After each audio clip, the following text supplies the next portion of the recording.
Welcome to the Avatar Full Story Series. This is where we grab the complete stories for the different Avatar videos and we combine it into one complete story. Today we're going to be doing the full story for The Promise. This is the first story in the Avatar The Last Airbender comic series and takes place immediately after the animated series ends. So let's go ahead and dive on in to Avatar The Last Airbender, The Promise.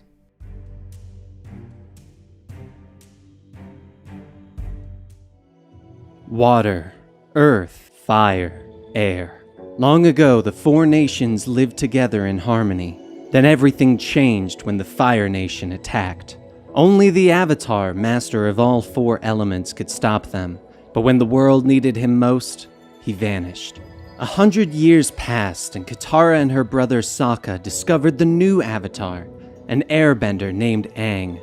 And although his airbending skills were great, he had a lot to learn before he could save anyone. But from the day they first met, Katara believed that Aang would save the world. With the help of his friends, Aang defeated Fire Lord Ozai and ended the 100 Years' War.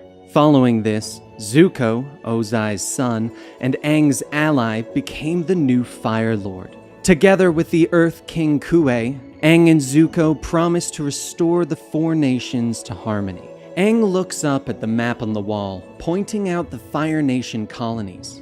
I never knew that the Fire Nation had built so many colonies in the Earth Kingdom, Aang notes. Looking at all the locations on the map, the Earth King stands close by.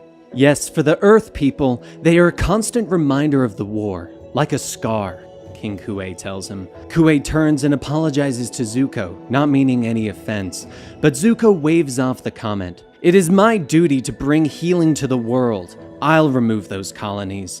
I'll do whatever it takes, he promises. Aang steps forward. He knows that moving the colonies won't be easy, and they should probably have someone oversee to make sure that everything goes peacefully.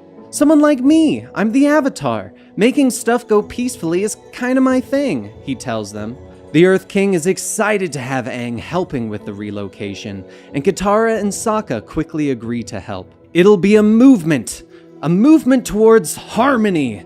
We'll call it, the Earth King begins to say, but is quickly interrupted by Sokka. The Harmony Restoration Movement, he exclaims. What's with you and your goofy names for everything? Toph asks him. It's a gift, he tells her. The Earth King plans a large celebration to announce the movement, and that night, Aang and Katara decide what they truly mean to each other, embracing in a kiss. Ah! Sokka screams, interrupting them as he steps outside. Haven't you ever heard of knocking, Sokka? Katara asks. But Sokka explains that you don't have to knock when you're walking outside. He also tells her she shouldn't kiss anyone in front of him, since it gives him the oogies. Oogies? Ah, you're so immature sometimes. What about you and Suki? She asks. The two begin to argue back and forth. Finally, Aang interrupts them, asking why Sokka came outside in the first place. Sokka nods, telling him that they are about to head out and want to take Appa for a ride before the Earth King's celebration. The group of friends have a great night riding Appa through the clean air. Nearby, the fireworks begin to explode and they all marvel at the pretty colors. Below them, they can hear the crowds cheering, hearing the news of the Harmony movement. Hey, wanna know what fireworks are like for me? Close your eyes, Toph tells Sokka, coming up behind him. Boom! She screams, laughing.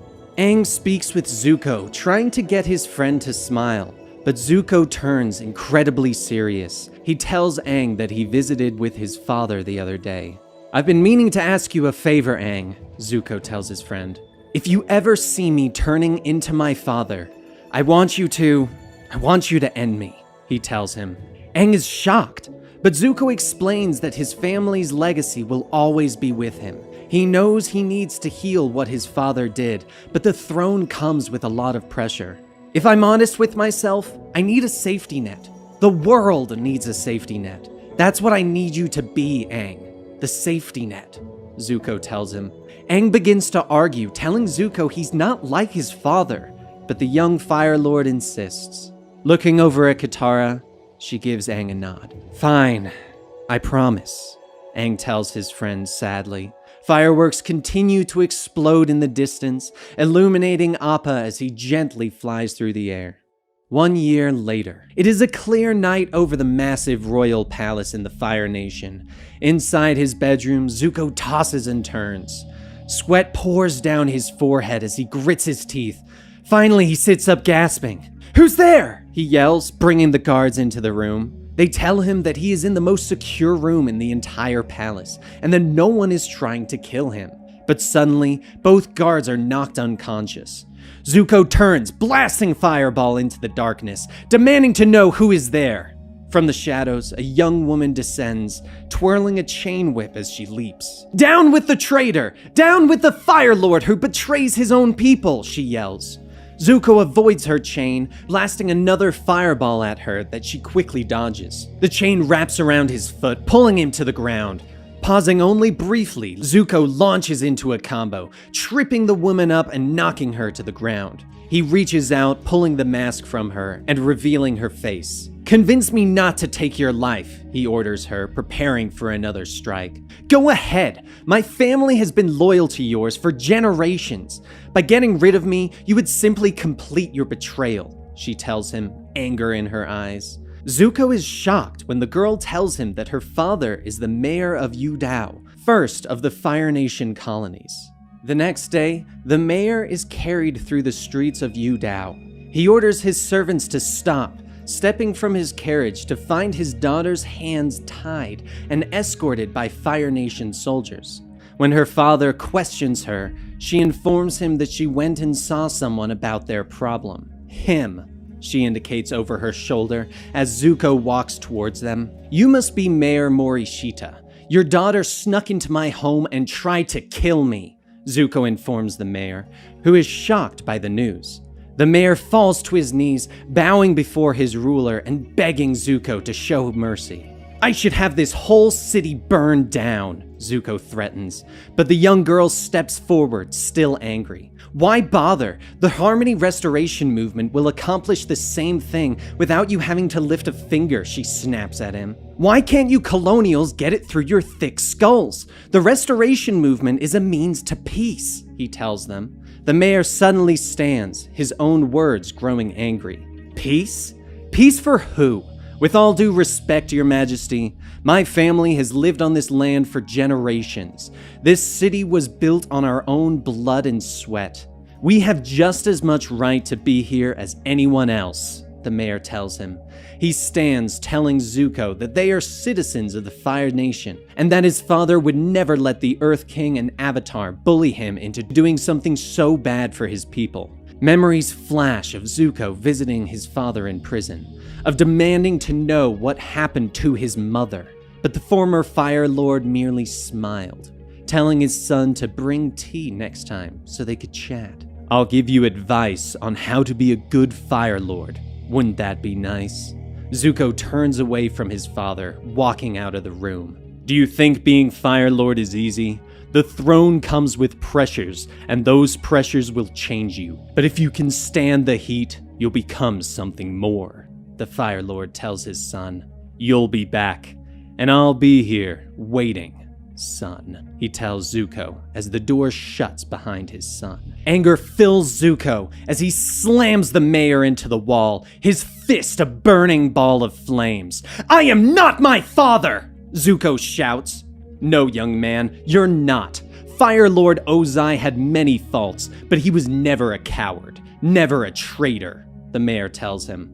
Off the coast of the Fire Nation, a group of colonists ride aboard the Fire Nation ship, bringing them back to the nation of their people. Overhead, Aang carries others on the back of Appa. He turns back to one of the colony mayors, smiling at her. "Don't worry, Mayor Nishi. My team and I have helped dozens of Fire Nation colonies move back to their homeland already. They've all loved coming back," he tells her. But the mayor is not convinced, telling Aang that those colonies were young.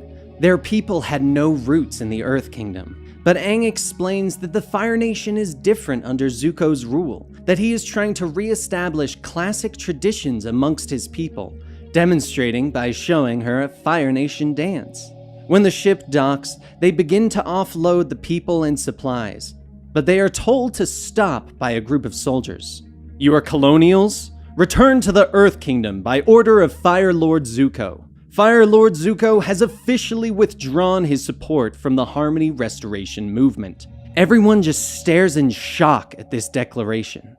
Later, at the Beifong Metal Bending Academy in the Earth Kingdom, Toph's students are distracted by a crowd gathering at the city gates far below them. They're shocked as she stamps her feet behind them, sending them into the air with a blast of earth. Facing towards the city, she is surprised to notice the crowd.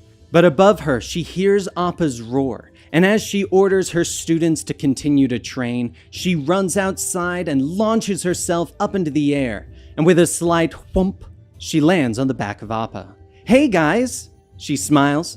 Sokka and Katara move to their friend, everyone's smiling at the reunion, and after they catch up, Katara tells Toph that she is happy that she's here.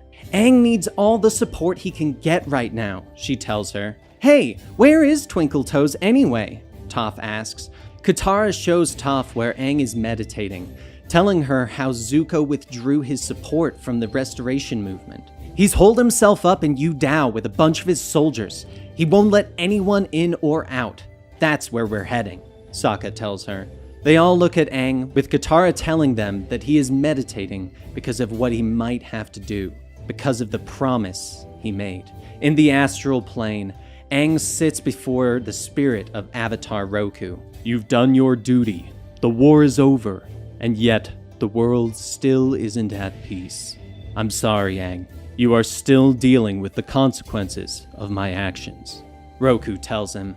Aang sighs, telling Roku that he should never have made his promise to Zuko. "I mean, I didn't even kill Ozai, and he was evil all the way through. How am I supposed to kill my own firebending teacher, my friend?" Aang asks. But Roku tells Aang that Zuko was in his clearest moment when he asked Aang to make the promise. "He knew what was at stake," Roku explains. The past Avatar closes his eyes, telling Aang that he wishes he had ended Fire Lord Sozin all those years ago, saving the thousands who have died during the war. "When you are in a position of power, you must put the needs of your people above your own. Zuko, at one time, understood this," Roku says. Aang nods, promising to go to Yu Dao and talk to Zuko first. Roku nods, telling Aang to heed his wisdom and be decisive. Appa lands at the gates of Yu Dao, and the group discovers a large crowd of protesters standing by, chanting for the Fire Nation to leave the Earth Kingdom. The group cheers as Aang approaches, with their leader Smellerbee stepping forward. "Aang, we were hoping you would come. So what's the plan of attack? The freedom fighters are at your service," she tells them. But Aang surprises them when he tells them that he just wants to talk to Zuko first. The freedom fighters offer to break open a new gate, allowing Aang to get past the Fire Nation soldiers, but he smiles and waves them off. "That won't be necessary. We'll find a way in," he tells them as he pulls out his glider, looking at Katara. The two leap into the air, flying over the gate with ease. Aang and Katara land in the Yu Dao courtyard, bringing the attention of the Fire Nation soldiers. "Flameo, Hotman!" Aang greets them, bowing. "This city is under the protection of the Fire Lord himself. No one may enter without his express permission, not even the Avatar. Leave now," the captain of the guard orders as he steps forward. "Please, I would like to talk to Lord Zuko. That is all," Aang tells the captain, still bowing. The captain launches into a series of attacks, which Aang easily avoids. Finally, he taps one foot against the ground, causing the earth to push up at the captain's feet, throwing him to the ground. "I don't want to fight," Aang warns, stepping into a combat pose. The other soldiers look on hesitantly. "What are you fools waiting for? Attack!" the captain yells. The soldiers launch fire at Aang, causing him to leap and dodge around him. "Aang!" Katara shouts in fear. "Don't worry, sweetie. I can handle them. Just give me a sec," he tells her with a smile on his face as he dodges another flaming attack. Aang continues to duck and leap over the soldier's attack, flipping over their heads to receive only a single burn on his robes. Katara tries to warn him, but Aang isn't listening. "Oh, for crying out loud," she sighs, opening her flask and bending the water to put out the flames. She reaches out, taking control of the water in a nearby fountain. She bends it around, knocking the soldiers away and freezing them in place. "Quit trying to set my boyfriend on fire!" she yells as she bends the water. Moments later, all of the guards are either knocked out or stuck to the walls by ice. "Whoa!" Aang says with a smile. Katara moves to her boyfriend, but another soldier leaps to attack while the two are distracted. Katara finally gets angry, using her bending to create ice spikes that lash out at the soldier, but Zuko's hand suddenly grabs her wrist. "Katara, stop!" he orders her. She struggles briefly. "Let go, Zuko, you're hurting me. Don't make me hurt you back," she tells him. "I'm hurting you? What are you doing to my soldiers, my people?" he asks her. Aang steps forward, anger in his voice. "Let her go, Zuko. She said you're hurting her," he orders his friend. Zuko continues to hold Katara's wrist, telling them that she must first agree to stop attacking his soldiers. "Your soldiers attacked her first. Let her go," Aang yells back. "I am the Fire Lord. I have the right to protect my citizens," Zuko tells them both. Aang takes a deep breath, blowing the air out and bending it to be a large gust, throwing Zuko away. The Fire Lord quickly gets to his feet, launching fireballs that Aang blocks with water. Aang tries to explain that he just came to talk, to figure out why Zuko has forgotten what they fought for. His eyes begin to glow as he loses control, though. "Maybe Avatar Roku was right. Maybe a promise is a promise," Aang shouts angrily. The air begins to whip around them as Aang begins to hover into the air. But Katara is there, trying to calm Aang and tell him that he won't be able to control himself in the Avatar state while so emotionally charged. She reaches out, putting her hands on his face. "You have to calm down.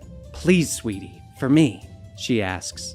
Aang falls, coming back to his senses. He knows he almost did something that he would have regretted. "Katara's right. We both need to calm down. We need to talk," Zuko tells his friends. Aang looks at the Fire Lord for a moment. "That's what I wanted to do in the first place!" he shouts. Moments later, Zuko is leading them throughout the city of Yudao. He explains that this is the oldest Fire Nation colony in the Earth Kingdom, that many of the families that live here immigrated 100 years ago. He leads them through the city, showing them the areas where the Fire Nation and Earth Kingdom people mix. But Katara points out how it doesn't seem like the two people are on equal terms as they pass an Earth Kingdom citizen polishing the boots of a Fire Nation citizen. "It's not perfect, Katara, but all of the city's people, including the Earth Kingdom people, are better off now than they were 100 years ago," he tells her. But Aang tells him that if he doesn't move the colony, then Zuko could start another war. Zuko tells them about his incident with the Yudao mayor, how he had told his soldiers to seize the man for his words. Suddenly, a large boulder sprouted from the earth between them, and Zuko turned to see the mayor's wife, an earthbender. "Fire Lord, please, forgive my husband's foolishness. I've told him time and again to control his tongue, but he never does," the woman explains. Zuko is shocked to discover the mayor's wife is an earthbender, and she explains that so is their daughter as she frees her with a sharpened spike of earth. "I may be an earthbender, but through my father's bloodline, I am a Fire Nation citizen. My father taught me to always be loyal to my people, something you obviously never learned from your father," the young girl tells the Fire Lord as she retrieves her weapon. The mayor's wife bows, asking the Fire Lord to stay in the city for a few days so they may show him their way of life. Zuko continues to lead Aang and Katara through the city, explaining that he was shown what his people had built in the city and what would be destroyed if they were forced to leave. "Ever since my coronation, I've had trouble finding peace. Now, I think I've finally figured out why. I'd forgotten my people," Zuko tells them. Finally, Zuko turns to Aang, explaining that he won't allow them to take the lives that his people have been building for the last 100 years. Harmony requires 4 separate nations to balance each other out. You can't have balance if one nation occupies another, Aang yells back. Katara looks back, seeing the mayor and his family, a mixture of the Fire Nation and Earth Kingdom. Maybe Yu Dao could be the exception, she whispers. Aang is surprised, but Zuko agrees that the older colonies should all be an exception. Well, regardless, the Earth King needs to be a part of whatever's next. If Aang and I can arrange a meeting, will you be there, Zuko? Katara asks. Zuko agrees. Outside, the crowd wonders what is taking Aang so long. They begin to get angry, preparing to storm the gates. Sokka steps forward, trying to calm them, but a rock sails out and cracks him in the head. That's it, Toph huffs. She stamps her feet, rising up on a patch of earth. Don't you dunderheads know who I am? I'm Toph Beifong, the greatest earthbender of all time. When my friend tells you to calm down, you calm down. Next person to throw anything or say anything gets a boulder to the noggin. Get it? She yells. The crowd backs away in fear, quickly calming. Finally, Aang and Katara return, explaining quickly what happened in the city. They tell Toph and Sokka, as well as the protesters, that they are going to meet with the Earth King and decide the next step. Smellerbee nods, telling Aang that she can give them 4 days. After that, the freedom fighters will figure out a solution on our own, she warns. The group quickly board Appa, flying off for the Earth Kingdom capital. Meanwhile, Zuko returns to the Fire Nation Royal Palace, quietly walking through the halls. So the Fire Lord has returned, May tells him, stepping out from the shadows. He tells her what happened, and May is upset that Zuko left without telling her. If you're having problems, you're supposed to tell me. I'm your girlfriend, she tells him. She knows that he has been having trouble sleeping, and knows that his bodyguards are idiots. She leads him into the next room, telling him that she asked some friends to come help. In the next room, the Kyoshi warriors stand ready. That night, Zuko once again awakens, feeling something in the palace. He steps outside the room, asking the warriors if they've seen anything, but they inform him that the night is quiet. Go back to sleep. You have to at least try, Suki tells him, but he tells them that he is going to get a drink of water instead. Do you want someone to escort you? Suki asks. But Zuko waves them off. I'll be fine. The walk will do me good, he tells them. Zuko walks through the palace grounds, a pot of tea in his hands. He finally arrives at the prison, pulling open the door to his father's cell. He begins to pour the tea. I need your advice, father, Zuko says, bowing his head. In the shadows, Ozai smiles.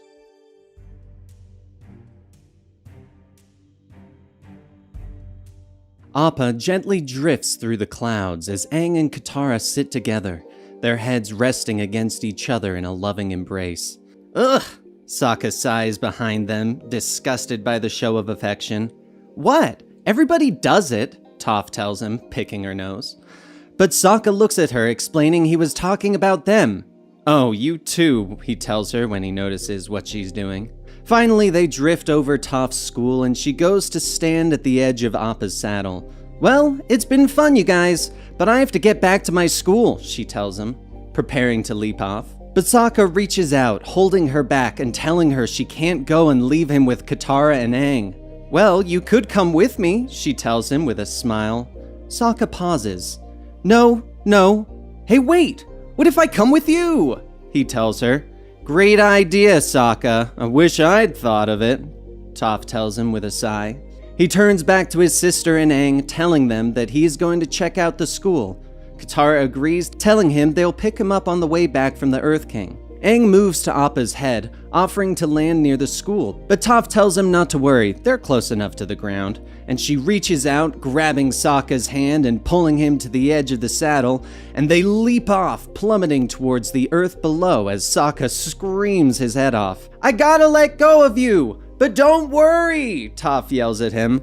I'm worried! Sokka begins to scream. Toph bends the earth below them, creating a platform that they slide down to the earth below. And with a final scream, Sokka finally lands hard on the ground. "Told you not to worry," Toph says with a smile. "I tasted my own stomach about halfway down, but by the end, not a bad way to travel," Sokka tells her, rubbing his backside. As they walk through the forest to her school, Sokka asks why she started it in the first place. Toph explains that she discovered how fulfilling teaching could be after she had taught Aang how to earthbend.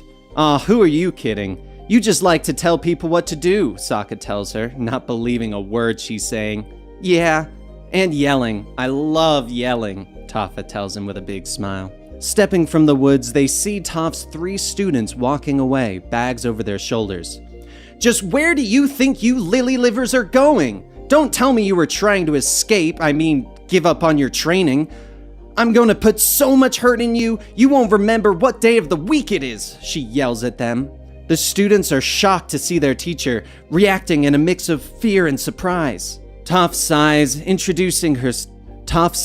introduces her students to Sokka. "Hotun, Penga, and Mu." "The Dark One. Lily livers, this is my friend Sokka," she says.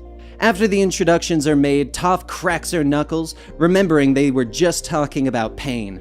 "Please, Sifu Toph, we weren't trying to run away. We were kicked out," Hotun explains, wringing his hands in fear. "They wouldn't even let me pack my shoes," Penga fumes. "I hate practicing my forms, but getting kicked out is worse," the Dark One tells her. Toph's eyes widen in shock. "Kicked out? Kicked out by who?" she demands. Inside, the firebending class is interrupted as the door pushes inward, with Toph demanding that they leave her school. Master Kunio demands to know who disturbs the firebending dojo, but the ground begins to rumble at his feet. "This is the Beifong Metal Bending Academy," she tells him. But Master Kunio twirls, burning the Beifong flag to reveal a Fire Nation flag. He tells her that they left the school for the Harmony Restoration movement, but now that Fire Lord Zuko has withdrawn his support, "We've come to reclaim what is rightfully ours," he tells her. Toph slams her fist against the wall, explaining that this is the first ever metal bending school. Master Kunio smiles, telling her that it is wrong to sell fantasies to these poor dupes. "Everyone knows that metal bending doesn't exist," he tells her with a smile. Suddenly, the weapons come off the wall, with a spear twisting around Kunio's head. At first he screams in fear, but finally drops into a fighting stance. "Watch carefully, disciples. Your master is about to teach this dirt girl a lesson," he tells them. The ground begins to rumble as Toph adjusts her own stance. "Bring it on!" she tells him, but Sokka is there trying to calm both sides down. He suggests they let the students fight to decide which school is more effective. Kunio smiles, agreeing that the students should fight to the death. How about a match to sit instead?" Sokka asks, explaining which team forces the other to sit down first wins. "As long as we still get to beat people up," the fire students nod. Sokka nods, motioning for the door, and asking Master Kunio and his students to return in 3 days. At first, the firebending master begins to argue, but Toph tightens the spear around his head. 3 days it is," Kunio finally agrees, and the firebenders leave the school. Meanwhile, Aang and Katara have arrived in the Earth Kingdom capital. Aang tells Appa to find a hill to rest on before the two leap off into the air on Aang's glider. Landing in the city, the two decide that they need to find a place to spend the night. Before they can find their way to Iroh's tea house, they are distracted by a scream of glee. 2 girls come forward, telling Aang that they are members of the official Aang fan club. "Wow, did you hear that? They started a fan club for me," Aang tells Katara with a big smile. Katara looks at the 2 girls, not happy. "Wonderful," she tells Aang. Aang introduces Momo to the group before finally motioning to Katara. "And this is Katara," he tells them. "Ahem," Katara coughs. "My girlfriend, Katara," Aang corrects. Katara waves and one of the girls bows. "What an honor it is to meet Aang's first girlfriend," the girl says with a suspicious smile on her face. Katara doesn't like that look and tries to steer Aang away, noting that they still need to find a place to stay. But the girls interrupt again, offering to let them stay at the clubhouse. And so they take them to the clubhouse, explaining that it was modeled after the original Air Temple. While not quite sure, Aang bows to them for their kindness. "I love it! Thank you, official Avatar Aang fan club. I'm flattered," he tells them before grabbing Katara's hand and pulling her in to check it out. "Can't wait," Katara groans. Meanwhile, in the Fire Nation, Fire Lord Zuko sits down in front of his father's cell while the two share tea. Ozai begins to tell a story of when Zuko was younger and how he ran to save a turtle crab from a hawk. "Even then, you possessed an odd affinity for the weak," Ozai remembers. After Zuko had saved the crab, he watched the hawk, realizing that it would starve without food. Zuko couldn't decide who he would side with, but it didn't matter. A massive wave pulled him out to the ocean, and Ozai was forced to jump in to save his son. But Zuko doesn't want to hear any more stories. He came here asking how his father would sleep with the pressures of ruling the Fire Nation. "I told you," Ozai answers simply. Finally, the former Fire Lord stands, telling his son that he is tired. "Perhaps we will continue this tomorrow. Bring more tea," he tells him before returning to the shadows of his cell. Back at the metal bending school, the students launch an attack at a row of metal coins. But the coins don't even shiver. They begin to argue and fight amongst themselves as Toph and Sokka watch. "These were the most qualified students you could find, huh?" Sokka finally asks. But Toph rolls up her sleeve, explaining that it was the space bracelet that found the students. "Oh, how I miss you, Space Sword," Sokka says sadly, looking towards the ceiling. Toph explains that a year ago she realized the bracelet would shiver when she was near someone who was super emotional. So Toph thought that someone who could make the bracelet move could also possibly be a metal bender. "And I started recruiting them for my school," she tells him. Sokka agrees, remembering that Katara discovered she was a waterbender when she would get super mad at him. "Yeah, but there's a problem finding students that way. What kind of people get super emotional in public?" Toph asks, looking in at her students who are still fighting amongst themselves. Crazy people?" Sokka asks. "Crazy people!" Toph agrees with a scream. Toph also points out that not a single one of her students has ever been able to move metal. "Not even a coin," she grumbles. Sokka suddenly has a brilliant idea, telling her that he is a motivational bender and he can get them to do it. "Leave your students to me," he tells her. Later, Sokka stands before the students, a cloth wrapped around his head as he holds up a coin to them. "To become a true metal bender, you not only have to see the metal, but hear the metal, taste the metal, be the metal," he explains to them.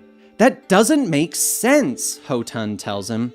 But Sokka just yells at them to give it a shot and orders them to take a strong stance. He steps before them, telling them to gather their chi in their gut, to feel their guts heating up like a furnace.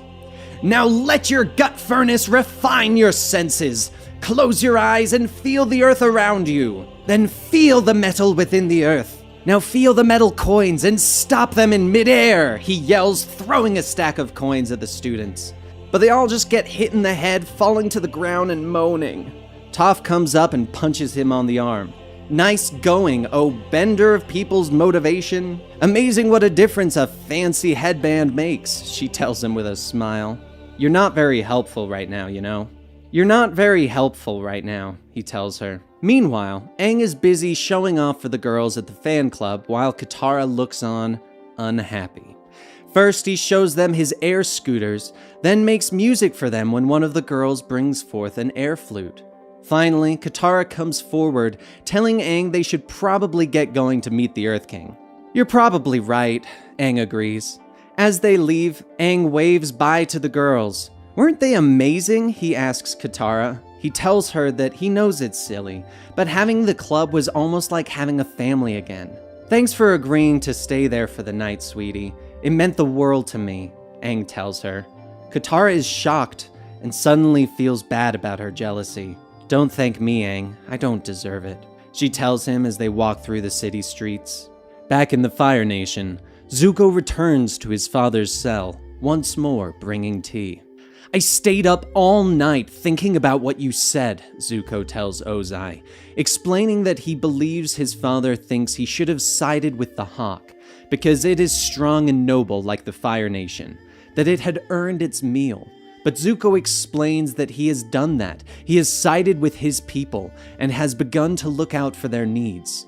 But Ozai shakes his head, telling his son that he misunderstands. Why he does not sleep is because of his inability to choose sides. He is wrong about the Hawk. What I'm saying is that there is no right or wrong apart from what you decide.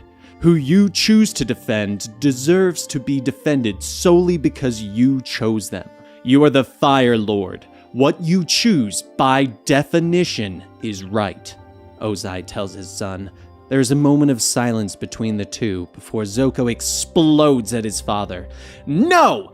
Right and wrong are bigger than me, or you, or even the Avatar, Zuko tells him, explaining that he believes that he, Aang, and the Earth King can come closest to what's right by working together. But Ozai disagrees, asking Zuko if he believes that the Earth King will be reasonable after what the Fire Nation has done to him and his people. Do you think he will treat the colonies fairly?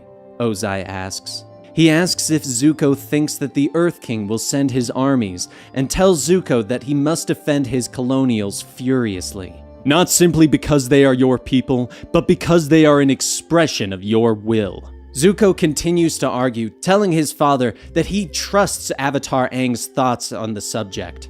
Finally, Ozai stands, telling his son that he sickens him. Leave my presence, he commands. Zuko sits, shocked by his father's words.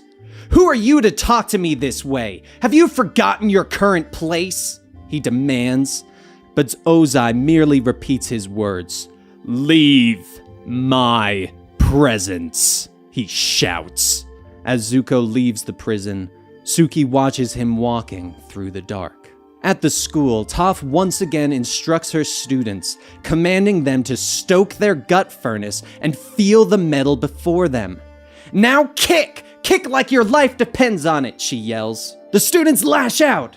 But still the poles do not shiver. Aren't you going to yell at us? Hotun asks. No, Toph answers sadly. Sokka interrupts her, asking to speak with her outside about something very important. I just had the best idea ever, he exclaims as they step outside. He explains that to make them metal benders, they have to make them super emotional. And how do you plan to do that? Let me guess, 2 fancy headbands? Toph asks. But Sokka ignores her, explaining that with Hotun, they just need to use Doom, and with Penga, they just need to use shoes, and the only one he can't figure out is the Dark One, his real name. I promised I wouldn't tell anybody, Toph explains. Sokka immediately starts begging her to tell him what his real name is. She leans in, whispering, No way! What were his parents thinking? Sokka explains, leaning back in surprise. As Sokka continues, explaining his plan, he tells her that they need some metal, and Toph leads him down into the school's armory, where the Fire Nation armor and weapons wait. Sokka begins to describe what he needs Toph to do with her metal bending, and begin to bend the armor into a different shape. That's incredible, Toph Beifong, you've truly outdone yourself, he tells her when their work is complete. Just call me the greatest earthbender of all time, she laughs, dusting her hands off. Sokka laughs too, but Toph pauses. No, really, I want you to call me that, she tells him. Toph, you're the greatest earthbender of all time, Sokka says. Gee, thanks, Sokka. That's sweet of you, Toph tells him with a big smile.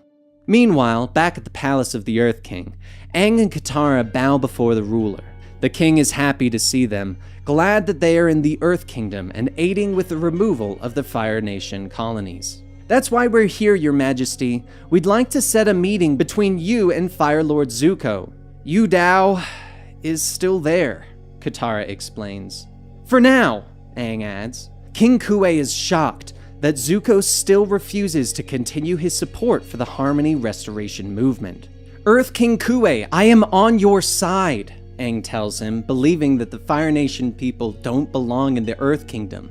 But Katara interrupts. Fire Lord Zuko has legitimate concerns about the colonials that still live here. We really need to sit down and talk through the options. Maybe there's something we missed, she tells them. But King Kue isn't so sure. Back at the Beifong school, the students sit outside that night, with Ho-Tun talking about how outside is so doomy. But Sokka explains that the camping is for a team bonding experiment. He gathers them around, beginning to tell a story about the flying boar flag that hung in the school. Sifu Toph hung that banner there to placate the winged boar spirit that still haunts these mountains, he tells them, leaning into the fire. The winged boar spirit, the harbinger of doom, and the eater of fine footwear, he yells. Suddenly, the creature appears behind them, created from the bended metal of the Fire Nation army. And now that Kunyo's burned down the banner, we can probably expect... Oh look! Speaking of the winged boar spirit, it's right there! He yells. Ho-Tun immediately faints, while Penga yells that the boar spirit is eating her shoes. This is ridiculous. I know that's you in there, Sifu Toph, the Dark One says, not worried at all. The head opens, revealing the smiling face of Toph. Very perceptive, Dark One. Or should I say, Moochie Gucci Lapucci the Third, she yells. The Dark One is shocked, falling to his knees as tears begin to pour down his face. By saying that name, you have lodged a splinter into my soul, he gasps. Sokka steps forward, ordering the students to harness the emotion that is coursing through their bodies. Let's metal bend, Team Beifong! He yells, throwing coins at the students. But the students are all laying on the ground, crushed by their emotions. At the Earth Kingdom Palace, Aang and Katara continue to eat their delicious meal. Finally, King Kue returns, thanking them for giving him time to ponder their proposal. But his face falls when Aang asks when they should set up the meeting. I'm sorry, but you're not going to like what I have to say, he tells them. All my life, I've been weak. So weak that my most trusted advisor was able to hide 100 years' war behind a curtain of lies. Well, I'm tired of being weak. It's time for me to be a man. I will not stand for any more lies. I will order the general how to lead my troops to Yudao and enforce harmony, he declares. Aang stands up, trying to explain to the king that sending troops will be seen as a declaration of war. But the Earth King turns away, telling him that the Fire Nation colonials will either leave peacefully or face dire consequences. If you are not with me, Avatar Aang, then I can only assume that you are against me, he declares, leaving the room. That night, Sokka finds Toph on the steps of her school. He tells her not to give up, that he has the new best idea ever. Have you ever thought about metal? She asks. Nope. When I have extra thinking time, I usually spend it on food. Meat, specifically, Sokka tells her. But Toph continues, explaining that metal is part of the earth that has been refined. By going through pressure and pain, she explains that she discovered metal bending in a tiny cell when she was being brought back to her parents. They expected me to be something I'm not. All I felt was pressure and pain, she tells him. When she discovered her students, she brought them here to be metal benders. I was gonna make them tough enough to move the most stubborn part of the most stubborn element. I expected them to be something they're not, she explains. Inside, Ho-Tun, Penga, and the Dark One stop trying to sneak out and listen to their teacher's words. How is that any different than what my parents did to me? Maybe the Beifong Metal Bending Academy is just a way for me to pass all that pressure and pain to someone else. She sighs, and she walks away from Sokka, explaining to him that when Kunio arrives tomorrow, she is going to sit down in front of him. He can have his school back. Rushing from the Earth Palace, Aang and Katara hop aboard Appa, hoping to return to Yudao quickly. hoping to convince the Fire Nation colonials to leave peacefully before the Earth Kingdom's army arrives. As they leave, Aang points out that King Kuei is right, and no one should break their promise. Unknown to them, someone hides in the bushes. The young girl sends out a messenger hawk, telling it to warn the sisters in the Avatar Aang fan club in Yu Dao that Aang will need their help. The next morning, Kunio bursts open the school doors, still with the spear wrapped around his head, but now draped with Fire Nation flags. "Nice headgear," Sokka comments. "I find it a convenient way to carry my flags. I can take it off whenever I want," Kunio growls as he storms past. The Fire Dojo master walks up to Toph, demanding to know where her students are, that it is time to begin. "Our deadly match to the... sit," he exclaims. But Toph is sad, telling him that she doesn't know where her students are, but it doesn't matter. "You win this match to sit," she tells him, and she begins to sit down. But suddenly her students burst through the door. "Sifu Toph, don't sit down!" Ho-Tun yells.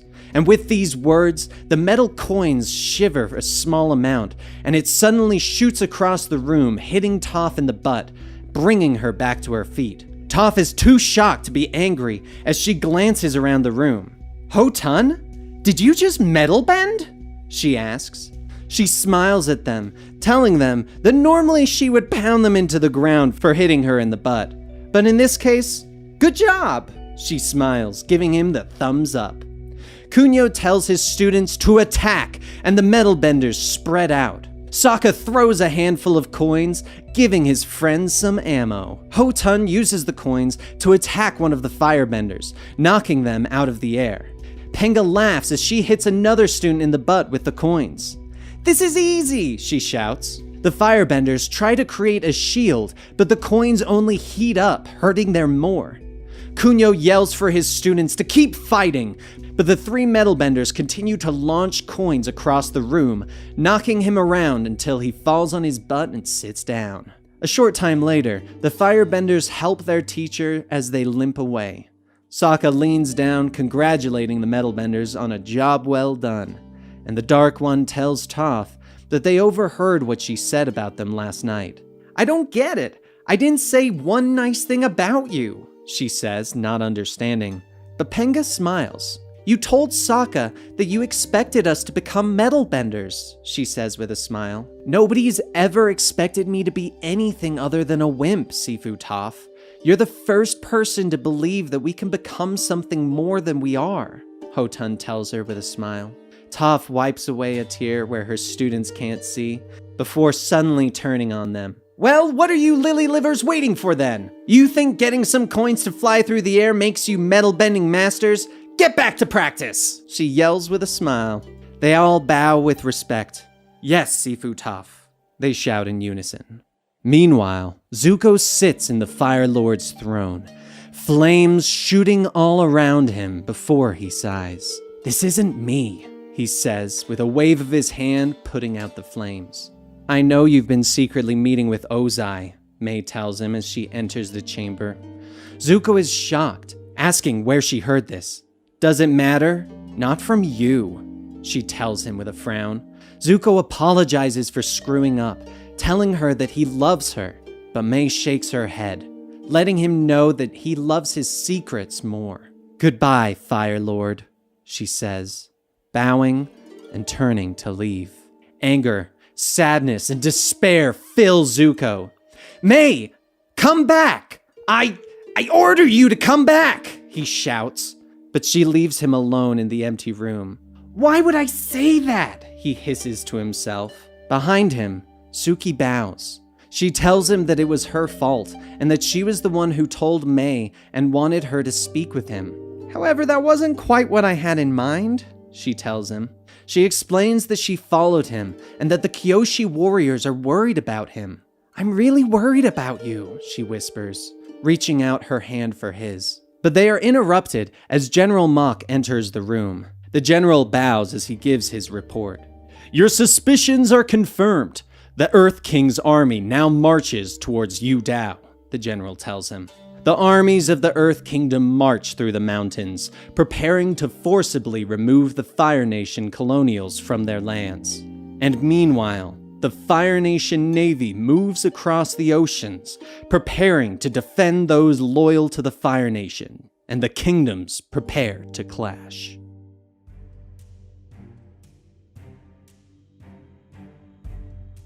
Rain pours down, soaking the battlefield.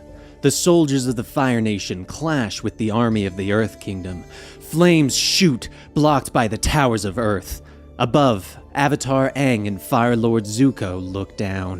One moment, I know deep in my heart that I must defend my people. But then the next, doubt creeps in. Maybe I'm supposed to follow through with the Harmony Restoration movement, Zuko says, looking down at the destruction below. But the spirit of his father is shouting at him over his shoulder, telling him to prove himself worthy of the throne. Zuko turns to his friend Aang, asking why he didn't silence his father forever, so that he could know peace. Aang turns his face downward, listening to the words of Avatar Roku telling him what he has to do. I don't think I'll ever stop feeling lost, Zuko sighs, before turning to Aang. Go ahead, Aang! Do it! He shouts into the storm. Aang closes his eyes before they snap open, revealing his glowing eyes as he enters the Avatar state. He rises up, the elements swirling around him. And for a moment, Zuko can see the ghostly image of Roku, and behind him, his mother. His eyes widen and he reaches out for her, but fire leaps from his fingertips and he attacks Aang. Aang sits up with a yell, the dream shocking him awake. And elsewhere, Zuko also awakens, staring down at the phantom wounds that he received. Later that morning, Appa flies over the city of Yu Dao, and Aang leans over the saddle, shouting down at the citizens below him. Fire Nation citizens of Yu Dao! You must evacuate immediately! Your lives are in danger! He shouts. But suddenly, fireballs shoot past him. Watch out, sweetie! We're being attacked by firebenders! Aang tells Katara. You mean earthbenders, she notes as she dodges the large rocks that come next. Next comes a chained meteor rock, which Aang knocks aside with a wind tunnel. Katara manages to freeze a group of throwing axes next. They look down, with Katara pointing out the fleeing axe thrower. Aang leaps into the air onto his glider and quickly gives chase. The thrower leaps through a window, with Aang following to discover an axe factory. Why'd it have to be an axe factory? He sighs.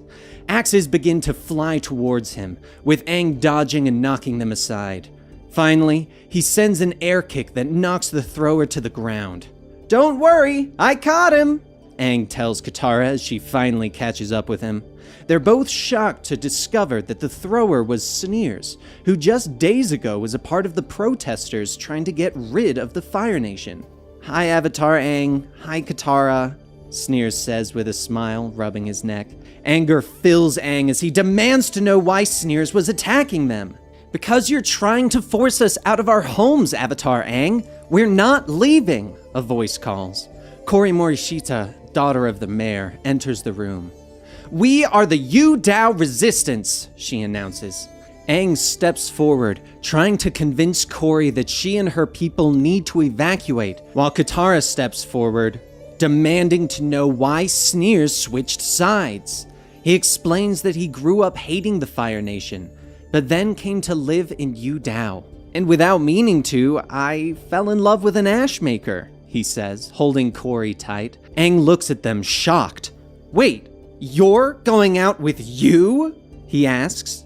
Sneers nods. Yeah, I hid it from my friends for the longest time, but I'm done with that. My girlfriend is Fire Nation, he says. The rest of the resistance chimes in, saying how so are some of their cousins, stepfathers, or even favorite teachers. One smiles. Even the guy who sells me mochi every morning. Katara stares at him for a moment. You joined the resistance to defend a guy who sells you mochi? She asks. It's really good mochi, he tells her. Kori steps up, telling Aang to let the protesters come, but he tries to explain that the Earth Kingdom army is coming, and the resistance won't be able to stand against them. We can if the Avatar joins us, Sneers points out, But Aang refuses, telling them that he agreed to work with the Earth King. But Corey turns, saying that if Aang won't help them, maybe the other avatars will. Everyone turns to see a group of what appears to be air nomads enter the room. Greetings, Aang. The Yu Dao chapter of the Avatar Aang fan club has eagerly awaited your arrival. I am Xing Ying, the club president. Their leader introduces herself. Aang is excited. Look, Katara, another fan club, he shouts happily. Yay, Katara responds less happily. Aang steps forward, inspecting their air nomad garb, complimenting on their accuracy. They even have airbender tattoos painted on their heads. But Xing Ying tells Aang that they're real tattoos. And Aang is shocked, telling her that air nomad studies for years to earn those tattoos. The fan club explains that they study hundreds of airbender-like forms to earn their tattoos, but Aang becomes angry. For you to treat our tattoos like some part of your costume, my culture isn't a game, he tells them as he storms out of the building, going to prepare for the arrival of the Earth Kingdom. Katara shouts after him, but Aang just looks over his shoulder. It's time we separate the nations and restore harmony, he shouts angrily.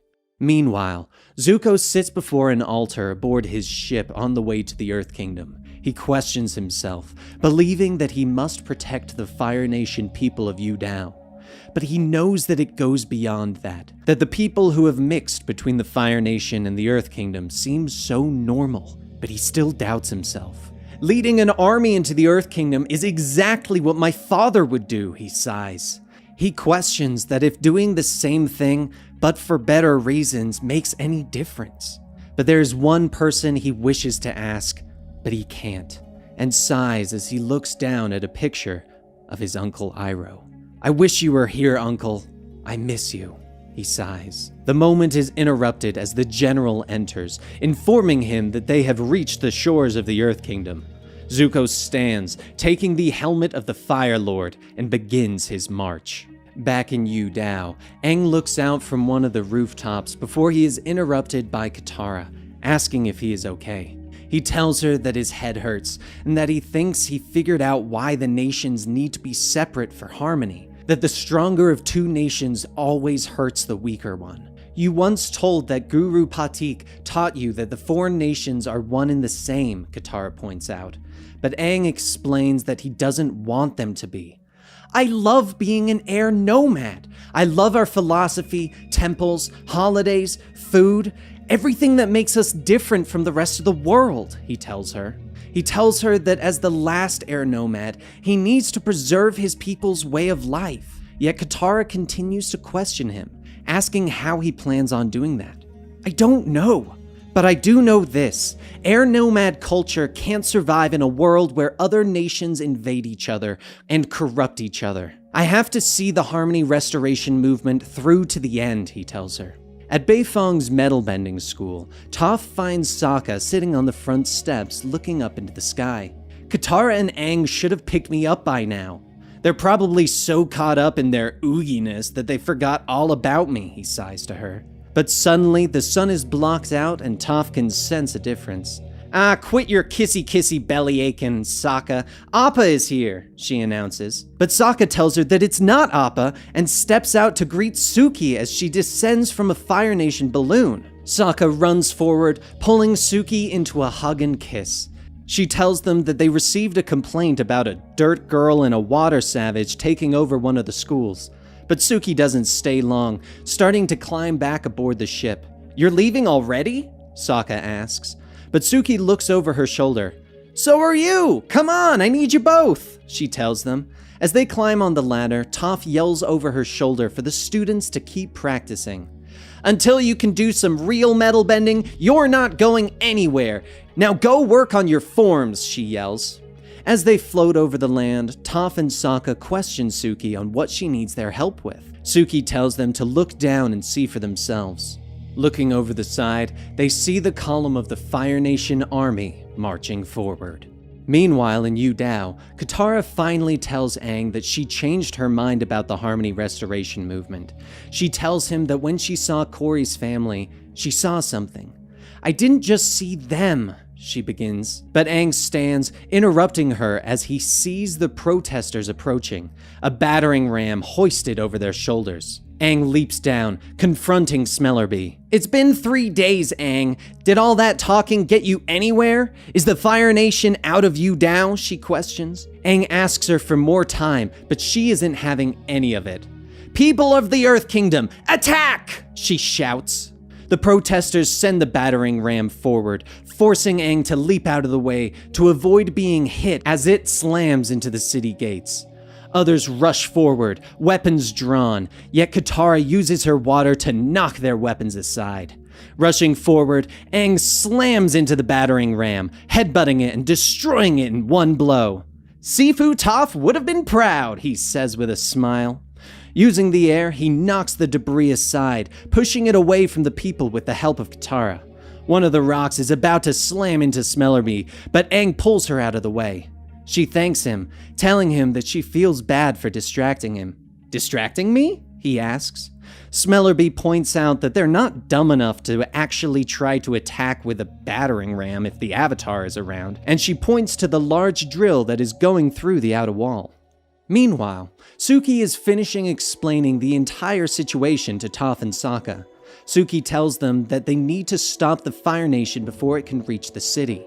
"So what's the plan, big guy?" Toph asks, looking at Sokka. He thinks on it for a moment before asking if she can get them inside one of those tanks. She slams into the ground, creating an underground slide that they can use. "Not a problem," she smiles. They all leap inside, sliding down to the bottom. "Man, you've really been into slides recently," Sokka notes, rubbing his butt. She looks up, feeling the rumble of the tanks on the earth. And finally, she reaches up through the dirt, grabbing hold of the underside of the tank, punching her way inside. Coming out of the tunnel, Sokka and Suki run to catch up to her. Inside the tank, Toph turns to Sokka. "Step 1 complete? Now, what's step 2? She asks. Sokka shrugs. "Not sure. I was sorta hoping step 2 would come to me while we were working on step 1, he tells her. Suki takes the controls, telling them that while they work it out, she's going to try and get them to Zuko. "He seems so lonely," she tells him. "More like screwy in the head," Toph snorts. Suddenly, the best idea ever comes to Sokka. He points out the viewpoint, telling Suki to get them next to each tank, one by one. At Yu Dao, Aang is still trying to reason with the protesters as they break into the city. Sneers steps forward, trying to reason with his old friends. But Corey steps up as well, telling the protesters that they can't force them from their city. "You're dating an ash maker?" Smellerbee starts to yell. The entire time, Aang continues to try and reason with everyone, but literally no one is listening to him. Sneers finally steps between his girlfriend and friend, telling Smellerbee that maybe Yu Dao isn't part of the Earth Kingdom or the Fire Nation. "What if it's part of both?" Corey adds. Katara steps up to Aang, explaining that that's what she's been trying to tell him. But they are interrupted when one of the protesters steps forward, bending a chunk of earth and launching it forward at Corey. Katara manages to knock the earth aside, but the battle has already begun. The Yu Dao resistance moves forward, preparing to defend themselves. "Aw, come on! How come nobody ever wants to talk?" Aang yells, watching as the two sides begin to clash. Aang moves forward, throwing Smellerbee back through the gates with a gust of air. He tells her that he wants the Fire Nation out too. "But I want them to leave peacefully," he explains. But Smellerbee looks over her shoulder at the approaching army of the Earth Kingdom. "I don't think that's an option anymore, Aang," she tells him. "Looks like the Earth King has finally stepped up to his responsibilities." Aang stares out at the approaching army. "Ah, monkey feathers," he sighs. Behind him, the Avatar fan club approaches, offering to help Aang in any way they can to apologize for their unintentional disrespect of the air nomad culture. Outside, General Hao steps off his horse, unfolding the decree from King Kue. Attention, attention! By official decree of the Earth King Kue, the Earth Kingdom reclaims the former Fire Nation colony of Yu Dao. Fire Nation colonials who remain in the city are hereby declared criminals and shall be arrested on sight. The Harmony Restoration movement shall be completed this day with or without the Colonials' cooperation, he yells. The protesters begin to cheer as Sneers and Corey run up to Aang, asking him to defend Yu Dao with them, or doom them. But they all turn, seeing the Fire Nation tanks rumbling into the fray. The Fang Club surrounds Aang, offering to protect him. But he scatters them with a gust of air, angrily telling them that they're just putting themselves into harm's way. Suddenly, one of the tanks opens, revealing Sokka and Toph. Suki too, she's driving, Toph tells them with a smile. Aang, Katara, you guys were supposed to pick me up, Sokka yells angrily. Sorry, Sokka, we got a little busy, Aang tells him sheepishly. As Lord Zuko looks on, General Hao steps up to Aang, telling him that he needs to end this conflict now. But Aang refuses, telling the general that there has to be another way. Katara moves towards her friends, asking how they had planned to slow the Fire Nation down. Toph smiles. Keep your eyes on me, Sugar Queen. Keep your eyes on me, she says, before leaping to the ground and stomping her feet. The earth begins to rumble beneath the tanks, and all the screws pop out, making all of the wheels and treads fall to the ground. General Hao looks on before yelling for his soldiers to attack. Lord Zuko stands up on his saddle, yelling for his men to defend the people of Yu Dao, and the two armies begin to rush at each other. No! Aang shouts, leaping into the air and landing in front of Zuko. He begins to hover, his eyes and tattoos glowing. The Harmony Restoration movement was such a simple plan. Why couldn't you just follow through? He shouts. But Katara leaps in, pulling him away from the Fire Lord. Don't you remember what we talked about? You have to be calm to make sure your decision is right, she tells him, as they slide along an ice stream above the battle. But all these people are going to kill each other, Aang shouts. You let me worry about them, she tells him. And they land on a rooftop, and Katara finally finishes telling him what she was talking about earlier, that she didn't just see Corey's family. She saw their future together. She explains that if the nations have to be separate, that will mean them as well, and she pulls him in close. Go find a quiet place, Aang, and figure this out. Then, whatever your decision you make, I'll trust that it is the right one. I'll support you, even if it means that you have to fulfill your promise, she tells him, and she pulls him in for a kiss, even if it means we have to be apart. Aang flies away, finding a quiet spot on the mountain. The earth forms around him, creating a meditation chamber. He looks down at the four nations beaded necklace in his hands, and suddenly he is a spirit speaking to Avatar Roku. I had a dream about you last night, he tells the former Avatar. Roku looks at him, telling him to fulfill his promise and restore balance to the world.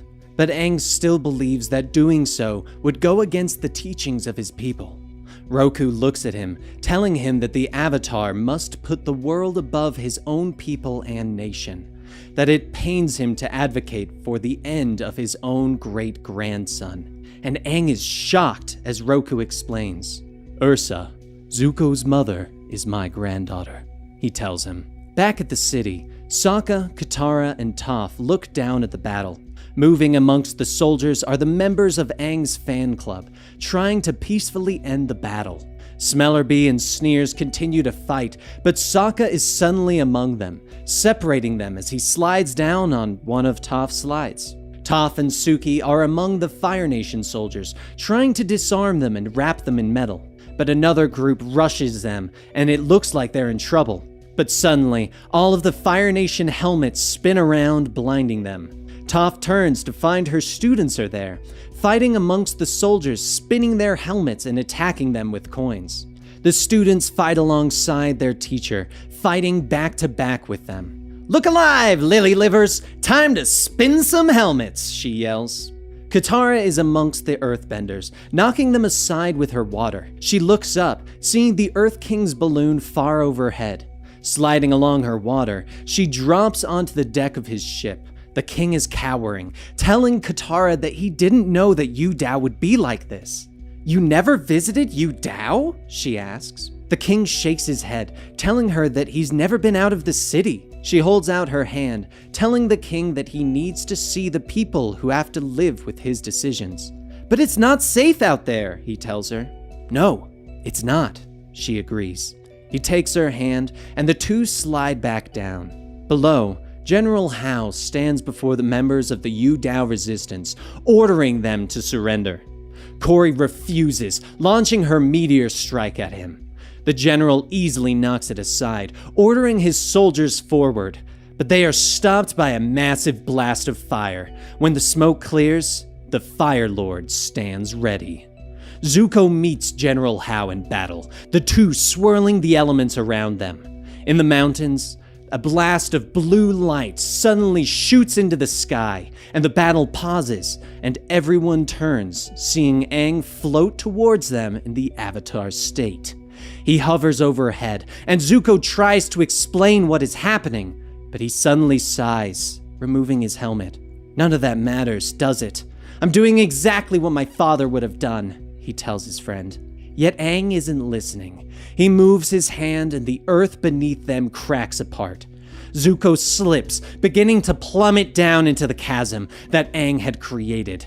Aang! I don't! He begins to yell. But the Avatar is there, taking his friend's hand and pulling him back to safety. Around Yu Dao, the earth continues to split as the city is separated from the land around it. Katara sees Aang pull Zuko to safety, and she rushes forward with the king. Aang stands before the city gates, before the Yu Dao resistance. Earth King Kuei, look at who you're fighting. Fire Nation, yes, but also Earth Kingdom. Water Tribe, and now Air Nomad, he explains, standing with his friends. Aang explains that the Earth King isn't fighting the Fire Nation, but a whole new kind of world. The protesters begin to yell, but the king holds up his hand, telling them that he needs to see the city. Nearby, Zuko struggles to his feet. So I was right then? All along my decision was right? He asks before collapsing to the ground.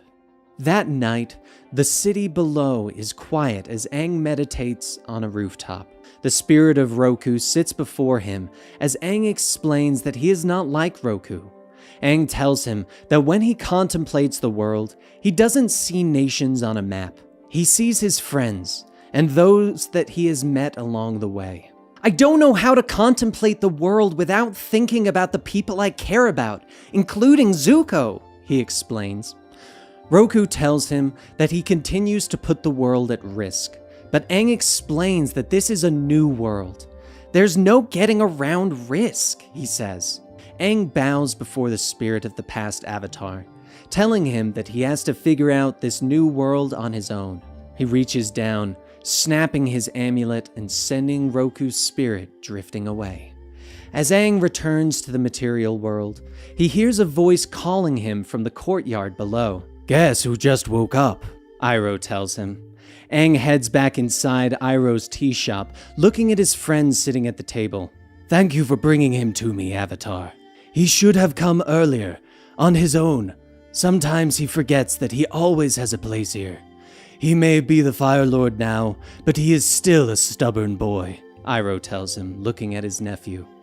Aang sits with his friend, telling him that he has been asleep for 4 days. The Earth King has agreed to talk and lets Zuko know that Yu Dao can't go back to being a Fire Nation colony. It can't be an Earth Kingdom city either, Zuko says.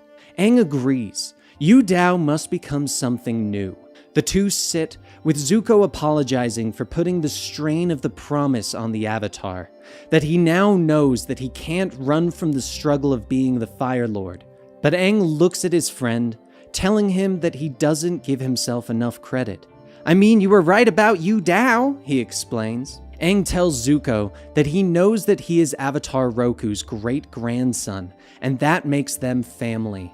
Later, Aang sits before the members of his fan club, commending them on their attempt to lead peace on the battlefield. You already have the hearts of air nomads, and so I've decided to teach you the ways of the air nomads, he tells them as they sit before him. But you can't just be a fan club anymore. From now on, you'll be known as the Heir Acolytes, he tells them with a smile as Katara looks on. Meanwhile, Zuko sits talking to someone. He tells her that he feels disconnected from the good in their family. That conversation after conversation with Ozai has led him nowhere. He refuses to reveal what happened to her, he says. So finally, he has come to a conclusion. You are the only person who can get the information out of Ozai. Tell me, what do you want in return for helping me find my mother? Zuko asks his sister. She smiles at him from the bonds of her straitjacket, telling him that helping the Fire Lord is compensation enough. Besides, not a day has gone by since you put me here that I haven't wondered, what exactly happened to our dear mother? She says, turning to look at herself in the mirror. Beside her, their mother looks on. I love you, Azula. I always have, she whispers. I hope you guys enjoyed that full story, and if you did, please be sure to give the video a like, leave a comment down below, and subscribe to the channel. We will be continuing the full story series with The Search next time, but if you don't want to wait, we do have the individual complete stories in the playlist, which is linked down below. If you want to support Comicstorian, you can support us at patreon.com/Comicstorian or going to find us on Twitch at twitch.tv/Comicstorian, where we do podcasts every Tuesday and Thursday. Thank you guys so much, and I'll see you next time, right here.